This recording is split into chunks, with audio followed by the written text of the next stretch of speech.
ուրիշ մի անձնավորություն, պարզապես հպանցիկ անցնեմ դրա կողքով։ Հայտնի դեպքը լրագրողի հետ պատահած Հռիփսիմետ Ջեբեջյանի իր ցինիզմի եւ լկտիության այսպես գագաթնակետից խոսելով այդ մասին, փորձելով արդարացնել ինքն իրեն, հղումը տալով ինձ եւ այլն, չի բավարարվել եւ հղումներ է տվել Սուրբ Գրքին, Սաղմոսներին, 18-րդ Սաղմոսին, Ավետարանին եւ այլն։ Երևի կյանքի մեջ առաջին անգամ էր կամ հղում էին տվել կամ ցուցում վերցնելու եւ այդպիսով փորձելու արդարացնել իր ամբարշտությունն ու տգիտությունը։ Ընդ որում Սաղմոսի մասին խոսելով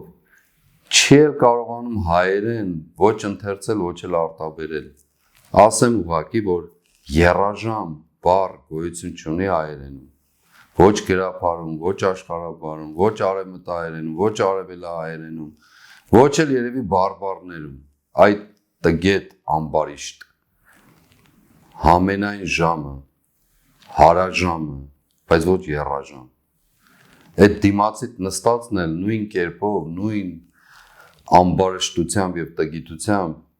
չի հասկանում, թե ինչ ես ասում։ Եվ ինքն իրեն, ինչպես միշտ տվել այդ դերը, ինքն իրեն լուրջ դեմքով գլխով են փորձում անդրադառնալ, բայց այդուհանդերձ այստեղ թեմա չկա, ես ուղղակի ասում եմ տգիտության եւ ամբարշտության բացառիկ ներկայացում, ինչպես Սուրբ Գիրքն ասում է, բայց անօրենները կկորչեն, ամբարիշները կկորչեն եւ շատ շուտով կկորչեն եւ նրանց փոշին անգամ չի մնա, հետքը անգամ չի մնա։